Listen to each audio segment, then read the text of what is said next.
Today on Carolina Week, exclusive video from last week's deadly shooting and a look at Chapel Hill's annual crime statistics. And from the World Anti-Bullying Forum to free ballroom dance lessons, we'll tell you what's going on across UNC's campus. All this and more next on Carolina Week. From the UNC Hussman School of Journalism and Media, connecting Carolina's campus and community, this is Carolina Week.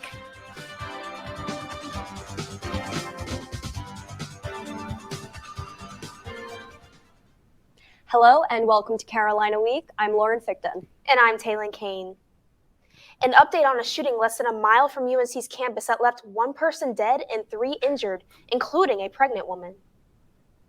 Footage from a Ring doorbell camera captured the moment when shots were fired into a building at University Gardens Apartments on Pritchard Avenue Extension.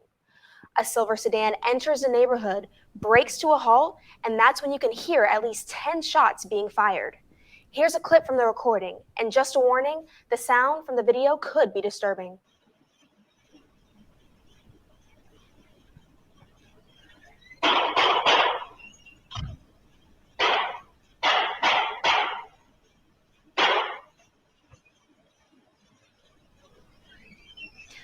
A few seconds after the shots are fired, you can see several agitated residents coming out of their homes. The UNC student whose Ring video we showed said he and others were concerned not only about the shooting, but about how long it took for police to get to the scene. Seeing that family reaction to losing a loved one was something I'll never forget. It's a very awful experience. Didn't really know what was going on. No one was giving us information. The police didn't show up for probably 10 minutes after we had called.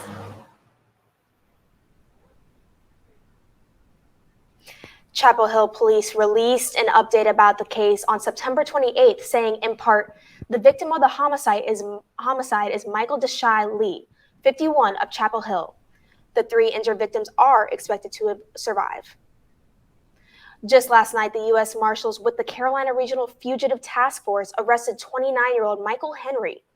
He was arrested on 5 charges, including murder. And Henry is currently in custody at the Orange County Detention Center without bond.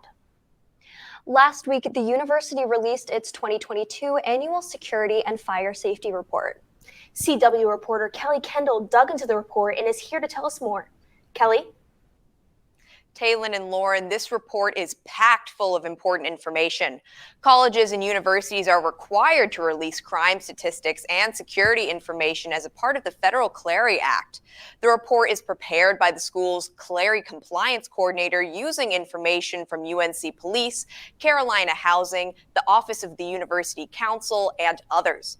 The report was sent out in a formal notice email last Friday before the October 1st publication deadline. The report contains information on safety procedures and crime statistics, including on and off-campus incidences. In 2021, there were a total of 21 burglaries, 27 cases of stalking, and 118 liquor law disciplinary referrals. The full report is available at police.unc.edu.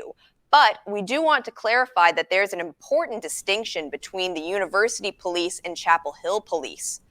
While the university is required to report these cases, they aren't always the ones who handle reports of crime around the Chapel Hill town. We spoke with a member of the Chapel Hill Police Department to break down who will respond to a 911 call. And it mostly comes down to geography. When you call 911, your call goes to Orange County Emergency Communications before being dispatched to the appropriate authority.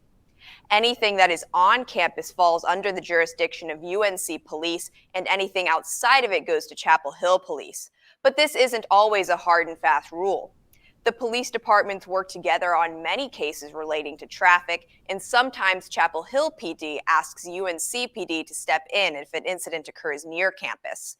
If you dial 911 off campus or have an incident on Franklin Street, you will likely be met by Chapel Hill Police. But when you cross the street, it becomes UNC PD's job. Despite this difference, the University Crime Report covers crime statistics across the entire town. For more information about the report, tune in next week for a CW exclusive interview with UNC Police regarding this report. Taylin and Lauren, back to you. Thanks, Kelly.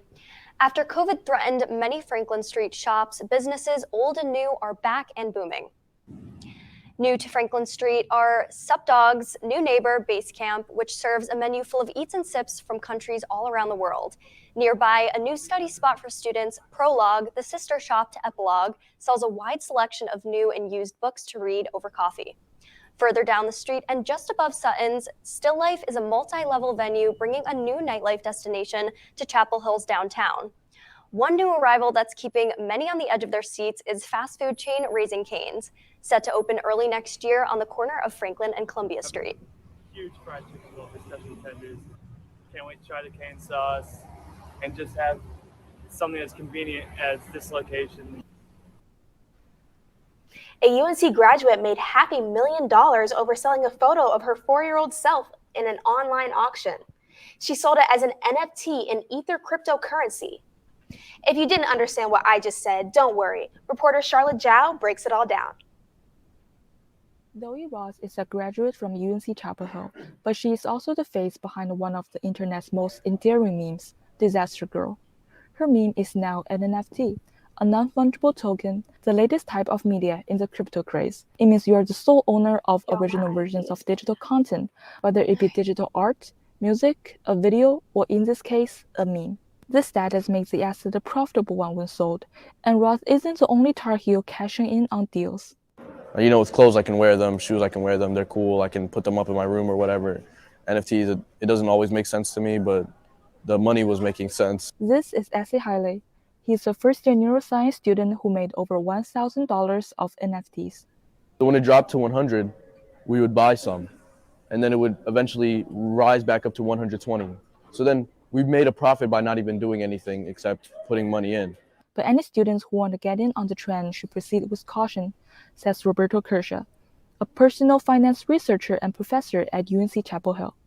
Before you invest, you need to understand what you are investing in. And so the first step for a student would be to understand, given that Ethereum is the one we have now, is understand how that ecosystem works. In Chapel Hill, I'm Charlotte Zhao, Carolina Week. Carrying Stones is a new art installation on UNC's campus by a San Francisco-based sculptor from North Carolina. Its purpose, starting conversations about women's work inequity. Sawyer Rose surveys women of diverse backgrounds about their labor practices and visualizes that data in her art. According to Rose, the project is a social practice piece, meaning it's designed for people to interact with. It's wonderful when people bring their partners, they bring their kids, they bring their friends. So they get to understand their place in the labor landscape.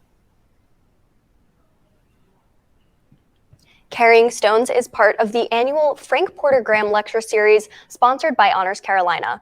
Several of Rose's pieces from the project will be on display in Davis Library through November 14th. Next on Carolina Week, we take a look at the local damages from last week's hurricane and a look at the weather ahead. We'll be right back.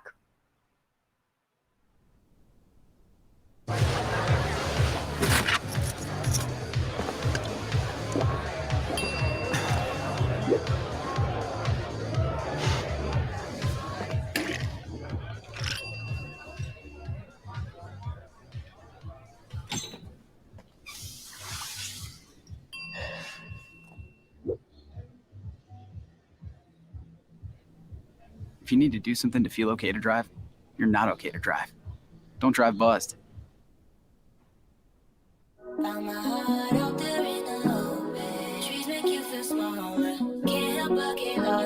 Feel the beat of nature at a park or forest near you.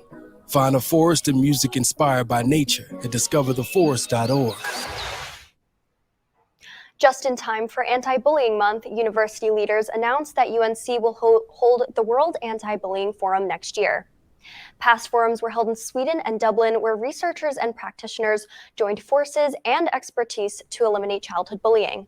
UNC Professor of Education Dorothy Espelage, recipient of the American Psychological Association's Lifetime Achievement Award in Prevention Science, will spearhead the event set for October 2023. The chair of the World Anti-Bullying Forum Scientific Committee, Magnus Lofson, said that the organization is thrilled to pass the torch to UNC. The annual UNC Sports and Entertainment Summit is the latest event to be recognized as an official campus life experience by Heal Life, part of the Carolina Student Union's Life Leadership Office. The summit is a popular event where students connect and network with UNC alumni in the sports management and media industries. This year's day-long conference is on October 28th, and students can register for $23 at uncscsummit.com. Each ticket includes breakfast, lunch, plus a chance to land your next internship. And an important step to increase intra-institutional partnerships within the UNC system, the Eshelman School of Pharmacy is partnering with UNC Pembroke. Driven by both universities' mission to build and maintain a diverse workforce, the program intends to expand academic opportunities for future pharmaceutical leaders in North Carolina. The agreement offers assured early admission to applicants who have completed at least 2 years of undergraduate studies at Pembroke. The first cohort of scholars will join the Tar Heel family next fall. Sunset last night marked the start of the holiest day of Judaism, Yom Kippur. In the Jewish faith, congregants seek purification for their sins while asking those they wronged for forgiveness. Jewish people fast from the first day of Yom Kippur at sunset into nightfall the next day. Repentance, prayer, and acts of charity are the 3 principles of the holiday. The 10 days between Jewish New Year, Rosh Hashanah, and Yom Kippur are known as the Days of Awe. UNC Hillel hosted a morning Yom Kippur service, and anyone celebrating on campus can join, and in the afternoon and evening services, to break fast and end the Jewish high holy days. Brazilian voters cast their ballots in the first round of a close presidential election over the weekend, and for them, this election is a crucial one. Reporter Mackenzie O'Donnell sat down with some UNC students from Brazil to learn about what's at stake. For UNC students Daniela Lipka and Caroline Marquez, the ongoing presidential election in Brazil is personal as Brazilian natives. Brazil deals with corruption issues. We've been dealing with that for such a long time now. Incumbent President Jair Bolsonaro is going head-to-head with one of his predecessors, Luiz Inácio Lula da Silva, most commonly known as Lula. Both have made international headlines during their tenures. Bolsonaro for his far-right policies and downplaying the deadly coronavirus pandemic that at one point put Brazil atop the list of most deaths and cases. On the other hand, Lula, a left-wing leader, was in a controversial money laundering trial that landed him in jail. We don't have a perfect scenario. So the way I feel is we're just going to have to choose the one who is least bad. Marquez believes that a Bolsonaro win could affect Brazilian students looking to study abroad at American universities like UNC. If you are a candidate who mainly focuses on economy, which obviously matters to any social class, but you're not investing in education, culture, and are focused on social policies, then the only people who have the opportunities to do these things and come to the US and study abroad and are only going to be people who are already well off in Brazil. Despite his corruption charges, Lula remains ahead in the polls. Bearing comparison to former President Donald Trump in 2020, Bolsonaro is already claiming that if he is not reelected, the election is rigged. I think it's a threat to democracy, honestly. Election results are based on the popular vote in Brazil, making voting compulsory for all eligible citizens. To win, a candidate must earn more than 50% of the votes. Otherwise, there is a runoff race between the top 2 the following month. And so we're watching live the results of the election, and right now it's really close. We don't know if there's going to be another round or not. So Lula has 47.5% of the votes, and Bolsonaro has 44%. And how many votes? 94. And they're 94% of the votes in. So there's a small chance, I guess, that Lula can win over 50% and then be elected.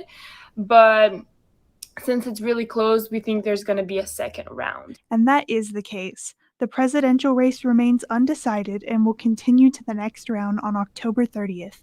In Chapel Hill, I'm Mackenzie O'Donnell, Carolina Week. After claiming the lives of nearly 100 people and causing millions in damages in Southwest Florida, Hurricane Ian set sight on North Carolina Friday.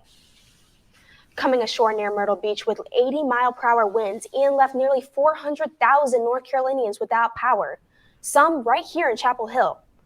Also on Tar Heel territory, Hurricane Ian brought down trees, including one that landed on top of a car. Thankfully, no injuries were reported in the Chapel Hill area.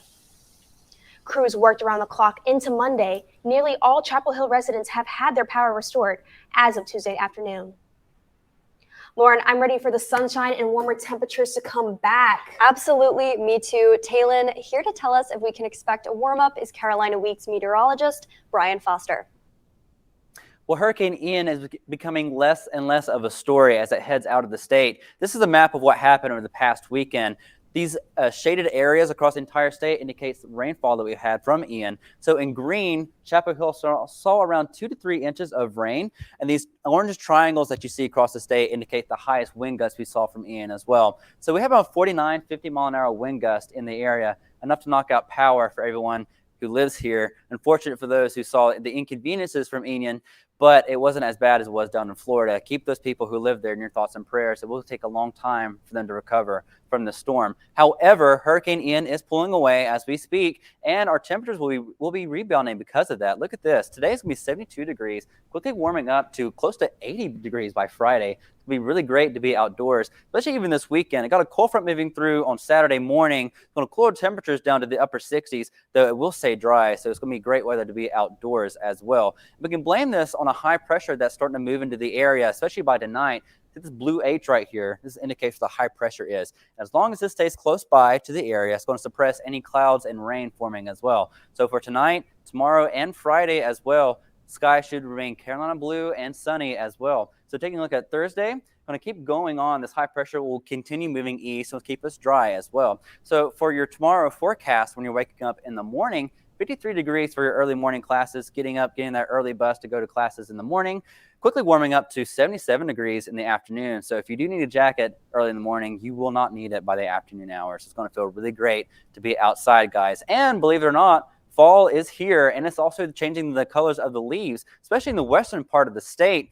Look at this. These areas indicate the peak leaf color throughout the month of October. So it'll be great weather to be outdoors. If you have the means and the time to go see the leaves out west, really highly encourage you to do so. It's going to be really great weather and a great time to go look at the fall colors out in the mountains. So looking at our 5-day forecast, it's going to be great weather pretty much all week, especially by today. Room temperature for a high, 72 degrees, warming up to 77 degrees on Thursday and 80 degrees by Friday. And look at this, sunny skies for those 3 days.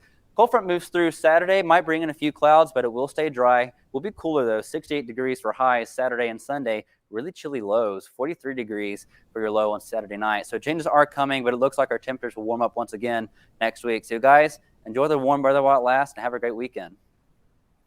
Stay with us here on Carolina Week for a look at what happened and what's to come in Carolina athletics after this. I'm Chris Jakimick. I served in the United States Air Force and I deployed 3 times. So in 2017, I was serving as an Air Force First Sergeant. Our motto in that role is my job is people, everyone is my business. But unfortunately in that year, I would lose my own brother, Lance Corporal Adam Jakimick, to suicide. The majority of veteran suicides are from guns. I store my weapons securely, not only for myself, but for my family. My service never stops.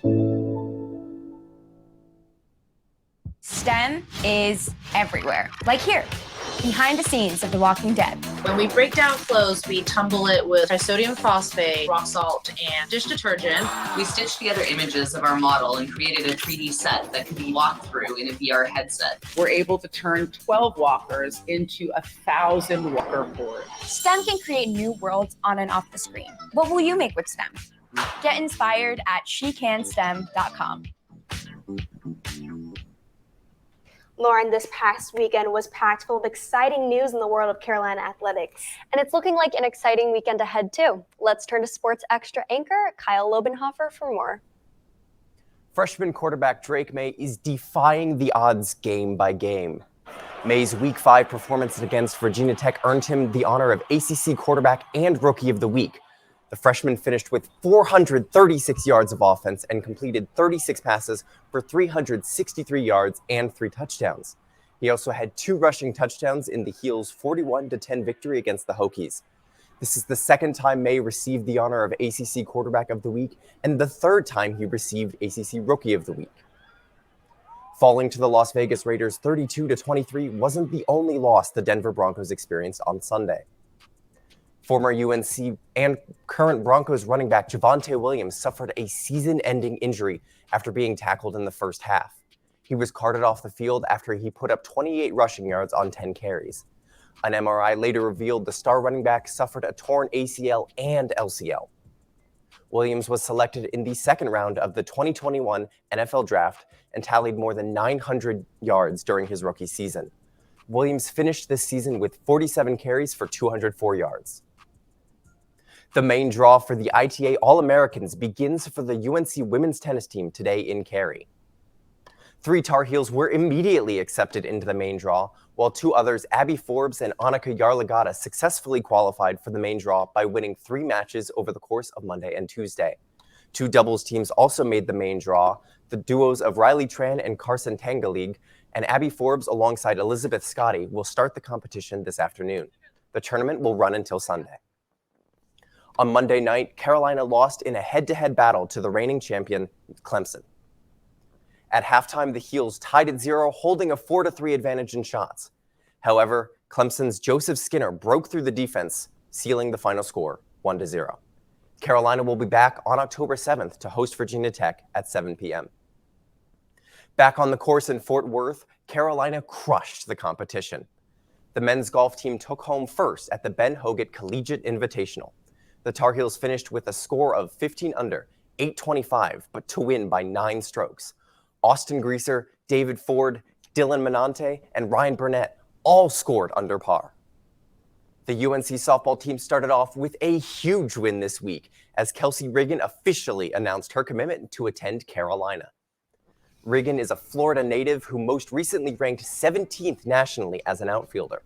She helped her high school team win districts in May and competed for the Lady Dukes U18 team this summer and had a perfect fielding percentage during their nationals run.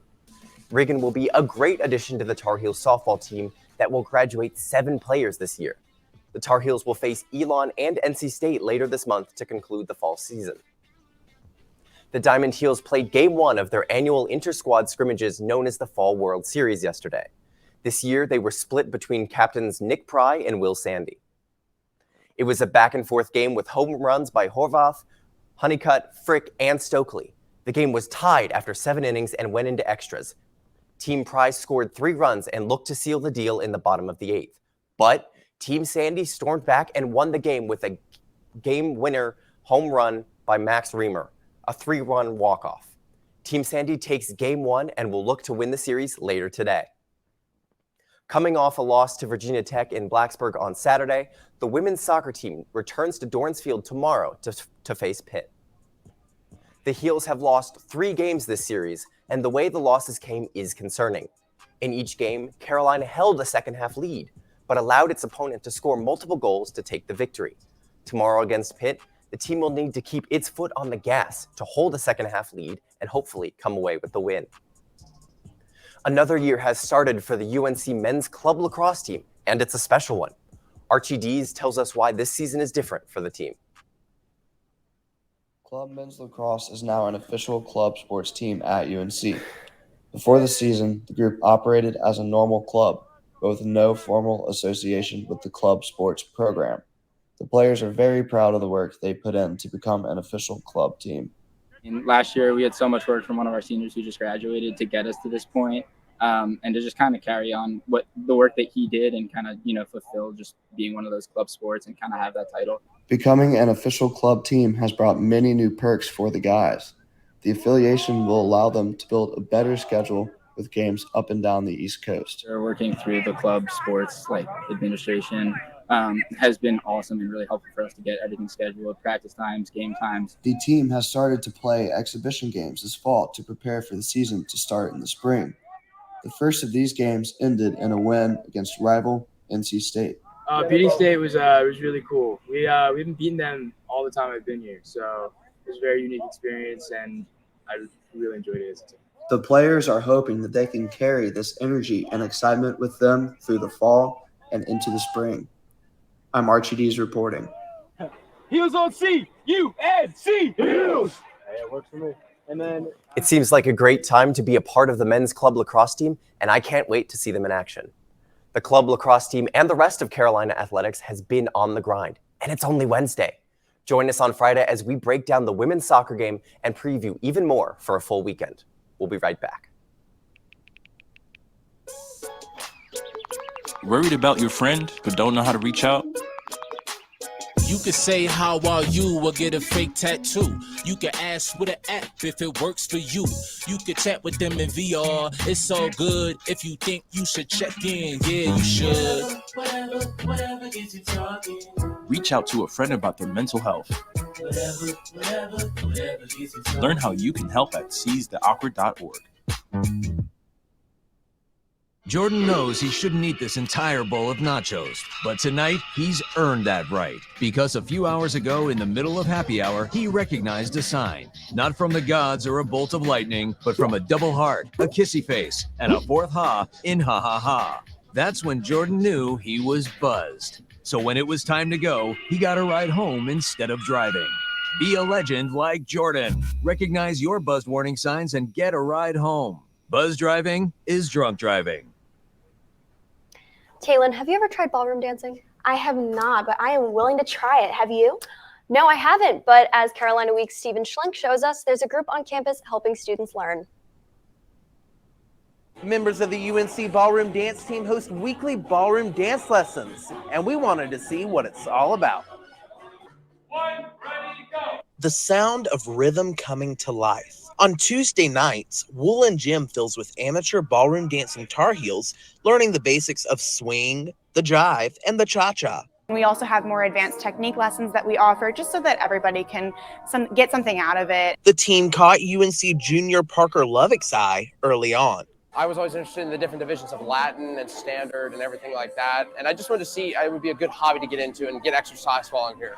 Phillips says it doesn't take much to get started. All you have to bring is some socks and yourself. You don't need a partner or any experience. For Lovick, it's easy as 1, 2, 3. The instructors are very forthcoming with what they want you to do. The steps are very basic. You just have to get the rhythm down mostly. And yeah, it's a really fun time so far. Chapel Hill local Lilia Larson's favorite part is how well it works with her daily routine. There's so many opportunities to get engaged. You can really fit it with your own schedule. And if you're wondering the best time to join, there's never a wrong time to start. And I would just say go for it. Everybody's got to start somewhere. And if you want to join in on the fun, stop by Woolen Gym on Tuesday nights. In Chapel Hill, Stephen Schlink, Carolina Week. Lessons begin at 7 p.m. and are free to anyone wanting to learn. Sorry, I just got very excited about the ballroom dancing. Okay. Steven looks like he's having a great time. We got to try that, Taylin. I know. I think I got a few ballroom dresses in the closet that I'm willing to pull back out. Thanks for watching. We'll see you next week.